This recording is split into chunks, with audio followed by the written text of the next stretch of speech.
नमस्कार मित्रांनो, ठरलं तर मग या मालिकेच्या आजच्या भागात आता अर्जुन श्रीला फोन करतो आणि श्री म्हणतो, बोला ना सर, काय झालंय? तर अर्जुन म्हणतो, श्री, तुझ्या हाती काही इन्फॉर्मेशन लागली आहे का? तर श्री म्हणतो की हो, भरपूर मसाला लागलाय सर. आता हे ऐकता सायली अर्जुन एकमेकांकडे पाहू लागतात. तर अर्जुन म्हणतो, म्हणजे? तर श्री म्हणतो, मी प्रियाच्या बॅच म्हणजे 2 ते 3 बॉयफ्रेंडला भेटलो आणि त्यानंतर मला असं कळालं की त्यांच्याकडे सुद्धा प्रियाने फक्त प्रेमाचं नाटक केलं आणि नंतर तिला हवा तेवढा पैसा तिने त्यांच्याकडून घेतला आणि त्यांचं आयुष्य बर्बाद केलं. आणि त्या सगळ्याचे पुरावे सुद्धा मी गोळा केले आहे. ते सगळे पुरावे माझ्याकडे आहेत. प्रियाने आतापर्यंत खूप जणांना लुबाडण्याचा प्रयत्न केला. मला माहीत होतं प्रिया ही चांगली मुलगी नाही, परंतु अजून मला बऱ्याच जणांना भेटायचं आहे, कारण त्यांच्याकडे अजून बरीचशी माहिती मिळू शकते याची मला पूर्ण खात्री आहे. तर सायली म्हणू लागते, याचा आपल्याला उपयोगच होईल ना? तर आता श्री म्हणतो की हो, या सगळ्याचा आपल्याला उपयोग होणारच आहे, कारण प्रियासारख्या माणसाला जर धडा शिकवायचा असेल तर आपण याला आता या सगळ्या पुराव्यांची गरज तर भासणारच आहे. परंतु मी अजून काही जणांना भेटेन आणि अजून भक्कम पुरावे हाती लागतील. तर अर्जुन म्हणतो, बरं ठीक आहे, काही हरकत नाही श्री, तू खरंच खूप छान काम करतोयस. तर श्री अर्जुनला म्हणतो, सर, यात खरं तर माझाही स्वार्थ आहे. म्हणजे प्रियाने माझं आयुष्य पूर्णपणे बर्बाद केलं, मला रस्त्यावर आणलं, माझ्याबरोबर असंख्य मुलांना तिने रस्त्यावर आणलं. तिच्यामुळे माझ्या आयुष्याची वाट लागली होती. आता कुठे मला चांगली नोकरी मिळाली आहे आणि मी माझं आयुष्य सावरण्याचा प्रयत्न करतोय, परंतु याप रियाने माझ्या आयुष्याची जी काही बर्बादी केली त्यानंतर मी पूर्ण उद्ध्वस्त झालो होतो. आज तुमच्यामुळे संधी मिळतीये. खरं तर तुम्ही तुमच्या या प्लॅनमध्ये मला सामील करून घेतलं, त्यामुळे या प्रियाला शिक्षा देण्यामध्ये माझं थोडं जरी कॉन्ट्रिब्युशन मिळालं ना, तरी माझ्यासाठी ते खूप आहे, कारण त्या प्रियासारख्या व्यक्तीला शिक्षा व्हायलाच पाहिजे. अर्जुन सर, तिला अजिबात सोडू नका. तिला जास्तीत जास्त शिक्षा कशी होईल ना, यासाठी प्रयत्न करा. तर सायली म्हणू लागते, श्री, तू काळजी करू नकोस. प्रियाच्या प्रत्येक कर्माचा तिच्या प्रत एक पापाची शिक्षा आता तिला मिळणारच आहे. त्या सगळ्याचा हिशोब चुकता तिला करावाच लागणार आहे. तर श्री म्हणतो, thank you so much Arjun sir आणि सायली मॅडम, तुम्ही मला या सगळ्यामध्ये सामील करून घेतलं. बरं, माझ्या हाती पुरावे लागले की आपण भेटूच. तर अर्जुन म्हणतो, बरं ठीक आहे, थँक यू सो मच, तू आम्हाला मदत करायला तयार झालास, असं म्हण सायली. अर्जुन फोन ठेवतात. तर दुसरीकडे पाहायला मिळत अश्विन रूमची लाईट ऑन करतो आणि प्रियाला विचारतो, तन्वी, काय झालंय? तू एवढी घाबरली काय आहेस? आणि काय तुझी मैत्रीण ब्री आहे ना? काय नाव तिचं? तर आता रिया म्हणते, सानिका. सानिका, अगदी ठीक आहे. तर आता अश्विन म्हणतो, सानिका, तू तर सारिका म्हणाली होतीस. तर प्रिया म्हणते, सारिका? हो सारिका, मी सानिका म्हणाले का? नाही सारिका, असं म्हणत आता प्रिया घाबरून गेलेली असते. अश्विन म्हणतो, काय झाले नक्की? ती जर वरी आहे तर तू मग एवढी टेन्शनमध्ये का दिसतेस? नाही म्हणजे टेन्शनपेक्षा तुझ्या चेहऱ्यावर भीतीच मला जास्त दिसते. आता मात्र प्रिया पूर्णपणे घाबरून गेलेली असते. इकडे अश्विनचे प्रश्नावर प्रश्न आणि इकडे सायली. अर्जुनने तिच्या गळाला चांगलाच फास लावलेला असते. प्रियाला काय करावं काही सुचत नसतं. तर आता प्रिया अश्विनला म्हणते, तुला माझ्या चेहऱ्यावर भीती दिसते का? अरे, पण मी काही चूक केली आहे का मी घाबरायला? आता प्रिया स्वतःच कुठेतरी कबूल करत असते की खरंच आपण चुका केल्या आहेत. अरे कर नाही, त्याला डर कशाला? आता प्रिया जे काही बरळत असते त्यावर अश्विन म्हणतो, 1 मिनिट, अगं तन्वी, काय झालंय तुला? तू कुठल्या झोनमध्ये जातीयस? काय बोलतेस? काय बरळतीयस? अगं तू काही चुकीचे केलेस? तुझं काही चुकलंय असं तर मी काही म्हणालोच नाहीये. आणि अगं तुझी ती मैत्रीण, तिलाला तर मी ओळखतही नाहीये, पण एक डॉक्टर म्हणून मी फक्त चौकशी करतोय, पण तू का एवढी घाबरलीस? तर प्रिया म्हणते, घाबरली? मी कुठे घाबरलीये? अरे मी घाबरत नाहीये. मी पॅनिक पण होत नाहीये. मला काहीच होत नाहीये. आता घाबरलेल्या प्रियाला अश्विन शांत करतो. तिला बसवतो आणि म्हणू लागतो, तन्वी अगोदर बस, शांत हो.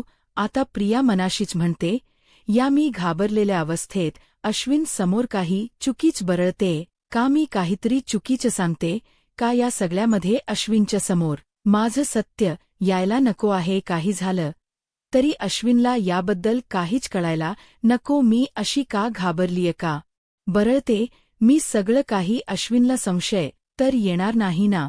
तर अश्विन प्रियाला म्हणतो, तन्वी आता शांत हो आणि मला सांग, नक्की काय झालंय? तू अशी का पॅनिक झालीयस, का घाबरलीयस? नेमकं काय झालंय मला कळेल का? तर आता प्रिया नाटक करत म्हणते, अरे अश्विन, काय झालं? सारिकामुळे माझी पूर्ण दिवसभर खूप धावपळ झाली आहे रे, आणि त्यामुळे दमल्यावर कशी आपली चिडचिड होते तसंच झालंय. माझी सुद्धा चिडचिड होते, बाकी काही नाही. तर अश्विन म्हणतो, हो पण तन्वी? तर प्रिया म्हणते, एक मिनिट मी जाऊन फ्रेश होते, म्हणजे झोपते. नको नको, अगोदर फ्रेश होते, मी झोपते असं म्हणत ती काही बरळत आता आपलं टॉवेल घेते आणि निघून जाते. तर अश्विन विचार करत म्हणतो, काय झालंय तन्वीला? ती अशी का वागतीय? खरंच कुठल्या मैत्रिणीचा आजारपण आहे की अजून काही वेगळं आहे? आता मात्र अश्विनलाही प्रियाच्या वागण्याचा संशय आलेला असतो. तर दुसरीकडे पाहायला मिळतं, अर्जुन सायलीला म्हणतो, आता तरी तुला हा पुरावा स्ट्रॉंग वाटतोय ना? तर सायली अर्जुनला म्हणते, मला हा पुरावा इतका भक्कम आणि मजबूत वाटत नाहीये. तर अर्जुन म्हणतो, काय झालं? तुझा स्त्रीवर विश्वास नाहीये का? तर सायली म्हणते, प्रश्न तो नाहीये. हे सगळे पुरावे प्रियाच्या लग्न अगोदरचे आहेत.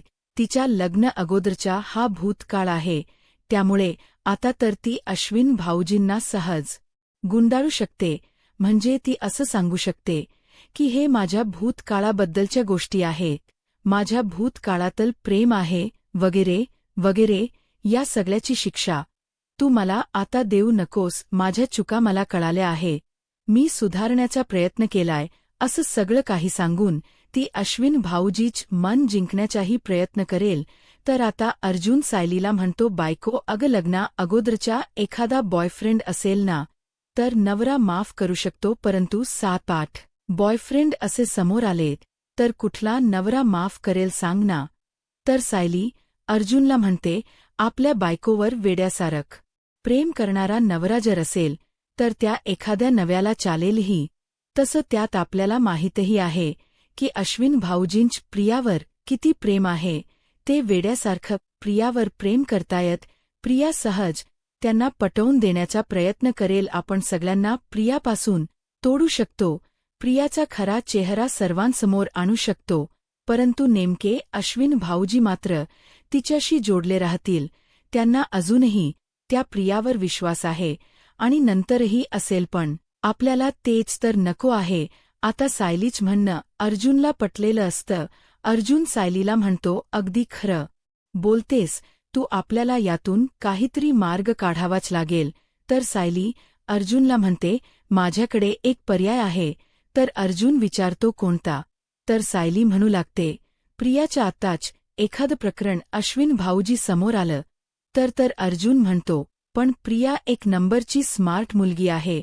आता सध्या तिला सुभेदार आणि किल्लेदार यांचा पैसा दिसतोय, मग ती बाहेर एखादं प्रकरण किंवा एखाद अखेर असं का करेल?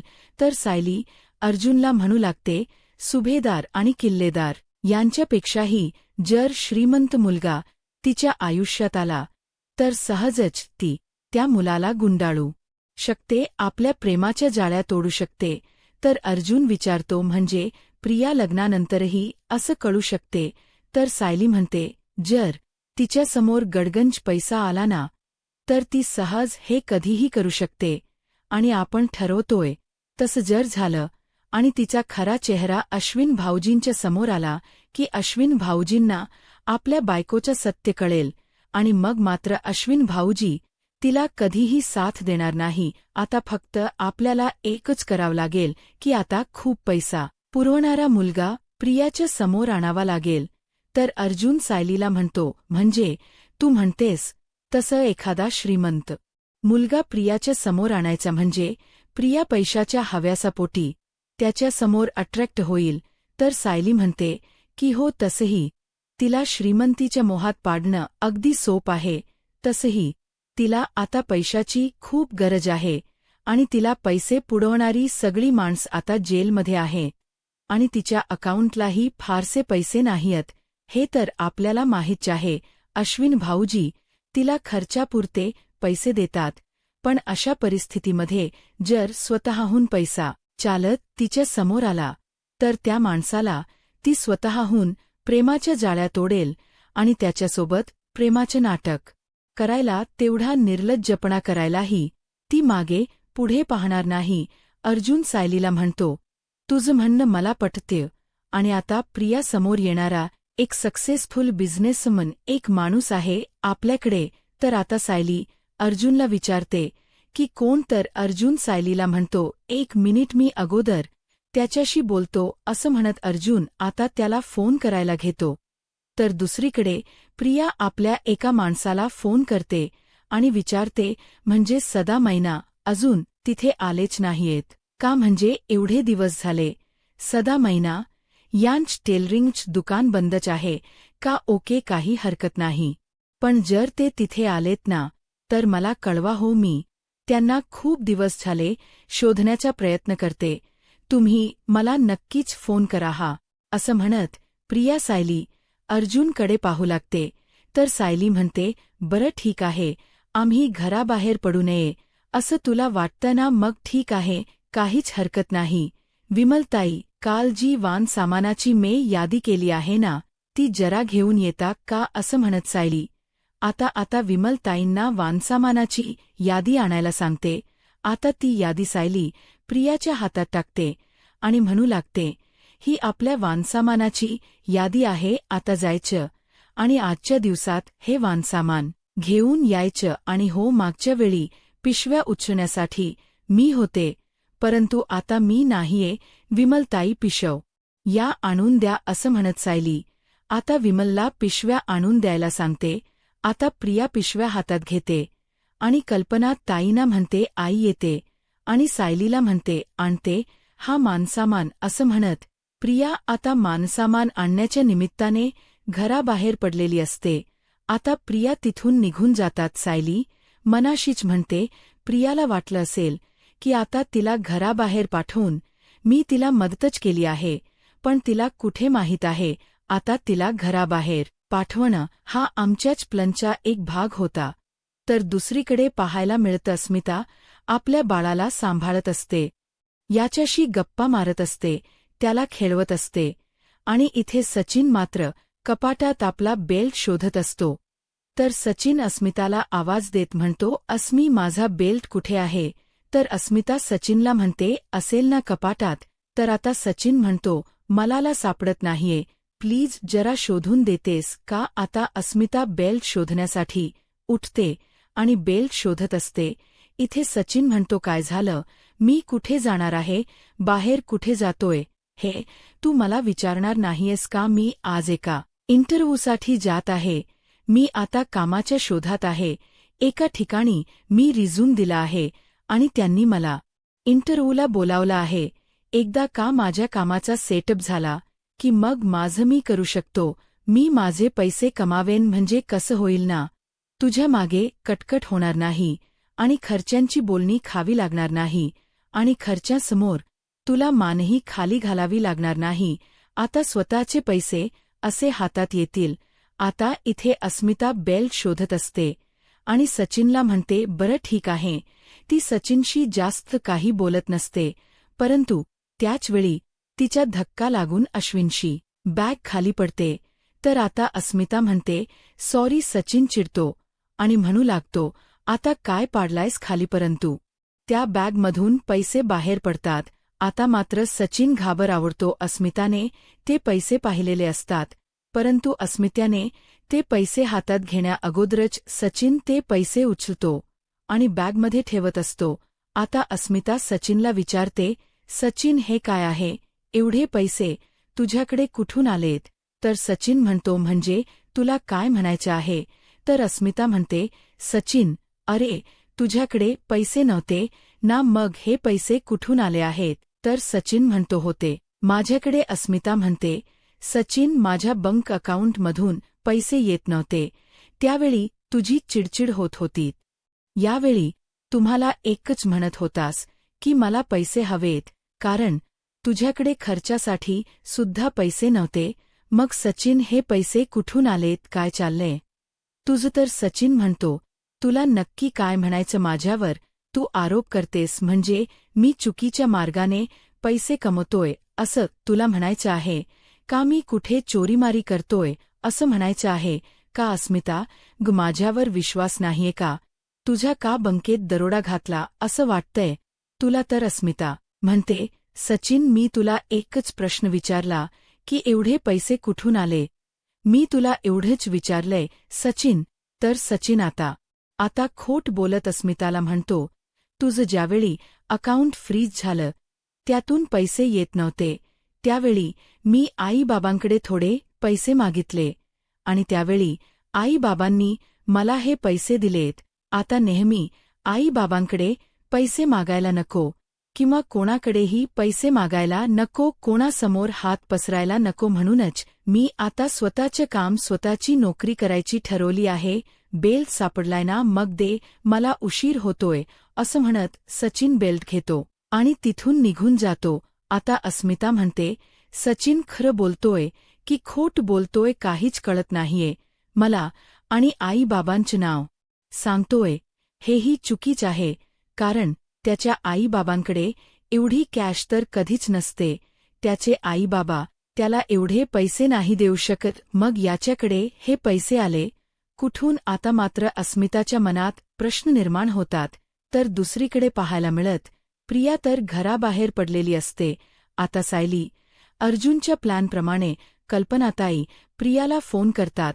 तर कल्पनाताई सायलीला म्हणतात, उचलला फोन. तर आता प्रिया म्हणते, हॅलो कल्पनाताई. प्रियाला म्हणतात, हॅलो, तन्वी, तू वानसामानाच्या दुकानात पोहोचलीस का? तर प्रिया म्हणते, नाही, माझी 1-2 काम आहे, ती झाल्यानंतर मी जाईन ना, आणि येताना सामान घेऊनच येईन. कल्पना ताई म्हणतात, अगं नाही तन्वी, तुझ्याकडे जी यादी दिली आहे ना, ती खूप महत्वाची आहे, अर्जंट आहे, त्यामुळे तू एक काम कर, अगोदर जा आणि वान सामान घे, कारण ते महत्वाचं आहे आणि तुझी काम काय तू नंतर करू शकतेस. आणि हो, त्या दुकानावर पोहोचलीस ना की लगेच तू मला फोन कर आणि त्या दुकानदाराकडे फोन दे, मला त्यांच्याशी जरा बोलायचं आहे. प्रिया म्हणते, बरं ठीक आहे. कल्पना ताई म्हणतात, अगं तन्वी, एव्हाना तू दुकानात पोहोचायला हवी होतीस, म्हणजे माझा अंदाज तर तोच होता की एवढ्यात तू दुकानात पोहोचली असतील आणि म्हणूनच तर मी तुला फोन केला. तर प्रिया म्हणते, आई मी पोहोचते आणि कॉल लावून देते. ठीक आहे. तर कल्पनाताई म्हणतात, बरं ठीक आहे, लवकर जाब असं म्हणत कल्पनाताई फोन ठेवतात. इथे मात्र प्रियाची चिडचिड होते. प्रिया म्हणू लागते, काय कटकट आहे ना, घरचीच काम करत बसली तर मग पैशाचा बंदोबस्त कसा करू? प्रियाला काय करावं काहीच कळत नसतं. तर दुसरीकडे अर्जुन कल्पना ताईने म्हणतो, फॅटास्टिक मम्मा, आता तू एक काम करायचं, असाच सतत तिला फोन करत राहायचा आणि तिला त्रास देत राहायचा. आता प्रतापराव अर्जुनला म्हणतात, अर्जुन, तुम्ही हे सगळं काही आम्हाला का करायला सांगताय? आम्हाला माहीत नाही, परंतु आमचा तुमच्यावर पूर्ण विश्वास आहे. पण खरं सांगू का तन्वीने आतापर्यंत जो काही आपल्याला त्रास दिलाय तो व्याजासकट पूर्ण करायला खरंच खूप मज्जा येते. म्हणजे तुम्ही जो प्लॅन आखलाय त्याप्रमाणे तिची जी काही फजिती होते ना, ते पाहून मज्जा येते असं म्हणत कल्पनाताई आणि प्रतापराव खुश होतात. आता सायली अर्जुन एकमेकांकडे पाहू लागतात. आता इशायाने सायली अर्जुनला पुढच्या प्लॅनची आठवण करून देते. तर अर्जुन म्हणतो, हा मी आलोच असं म्हणत अर्जुन तिथून निघून जातो. इकडे प्रियाने सगळं वानसामान घेतलेलं असतं आणि ती गाडीत ठेवत असते आणि त्याच वेळी कल्पना ताई फोन करतात. तर प्रिया म्हणते, हो आई, मी सगळं वानसामान घेतलं आहे. आई, तू परत परत फोन करत राहिलीस तर मला घरी यायला उशीर नाही का होणार? हो, मी सगळं घेतलं आहे, येतच आहे, असं म्हणत प्रिया फोन ठेवते. प्रिया खूप चिडलेली असते. म्हणू लागते, या कल्पीला सुद्धा ना काही अक्कल नाहीये. असं वाटते की हे वान सामान जर खरी लवकर नाही पोहोचलं तर उपाशी मरणार आहे. आता प्रिया घरी जायला निघत असते. ती कारमध्ये बसायला जाणार तर त्याचवेळी तिच्या समोर एक प्रसंग घडतो. तो म्हणजे एक ड्रायव्हर आपल्या मालकांना पाया पडत म्हणतात, सर, तुमचे खरंच खूप उपकार झाले. तुमचे उपकार मी कधीच फेडू शकत नाही. तुमचे उपकार मी कधीच विसरणार नाही साहेब. तर आता त्यांचे मालक म्हणू लागतात, विनोद दादा, मी तुमच्यासाठी एवढं काहीच केलं नाहीये. तुम्ही असे का हात जोडताय माझ्यासमोर? तर ते ड्रायव्हर म्हणू लागतात, अहो साहेब, नाही, कसं खूप काही केले तुम्ही आमच्यासाठी. अहो, माझ्या आईच्या इलाजाचा खर्च 7 लाख रुपये कळल्यावर मी खूप घाबरून गेलो होतो. कुठून पैसे जमा करायचे काहीच कळत नव्हतं, परंतु तुम्ही मात्र कुठलीही शंका मनात न बाळगता, कुठलाही विचार न करता मला एवढी मोठी मदत केली.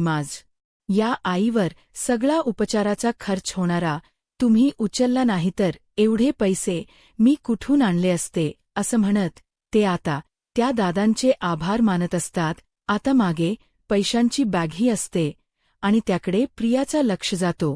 तर ते ड्रायव्हर म्हणू लागतात, आता तुम्ही सर म्हणताय की सगळा खर्च तुम्ही कराल, आणि खरं सांगायचं तर तुमच्यासारखा देव माणूस या जगात कुठेच भेटणार नाही. तर त्यांचे मालक म्हणू लागतात, मी तुम्हाला सांगितलं आहे की नाही, तुमच्या आईला मी माझ्या आईसारखंच मानतो. मग माझ्या आईसाठी मी एवढा छोटासा खर्च नाही का करू शकत? आता ते मालक रायवच्या हातात पैसे देत असतात. त्या बॅगमधले पैसे घेत देत म्हणतात, हे घे, हे 10 लाख रुपये आहेत. इकडे मात्र एवढे पैसे पाहून प्रिया चांगलेच करावून गेलेली असते आणि प्रियाचं तोंडच पाणीच पळालेलं असतं. प्रियाला ते पैसे पाहून आता सगळे पैसे आपल्याला मिळाले तर या विचारात प्रिया हरवून गेलेली असते. ते ड्रायव्हरला मालक म्हणू लागतात, तुमच्या आईची सर्जरी एवढ्या पैशात होईल आणि वर औषधांचा खर्च असेलच. तर जर काही पैसे लागले तर मला हक्काने सांगा, मी अजून हवे तेवढे पैसे द्यायला तयार आहे.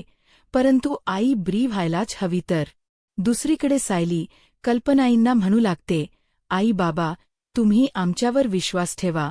आम्ही जे काही करतोय ते अगदी योग्य करत आहोत आणि ते करण्यासाठी आम्हाला आता घराबाहेर पडावंच लागेल. तर कल्पनाई म्हणू लागतात, अगं पण तुम्ही घराबाहेर नका ना जाऊ. मला खरंच तुमची काळजी वाटत राहते, जीवाला खोड लागतो. तर आता सायली म्हणू लागते, आई, आम्ही तुम्हाला फोन करत राहू, सतत मेसेज करत राहू, तुमच्या संपर्कात राहू. तर मग झालं तर आता प्रतापराव म्हणतात, सायली, मी तुला खरं सांगू का, मलाही असंच वाटतं. आता सायली, अर्जुनच्या जाळ्यात अडकलेली प्रिया खरंच बाहेर पडू शकेल का? आता पुढे काय होईल हे पाहायला आत्ताच माझा महाराष्ट्र या यूट्यूब चॅनलला सबस्क्राईब करा. धन्यवाद.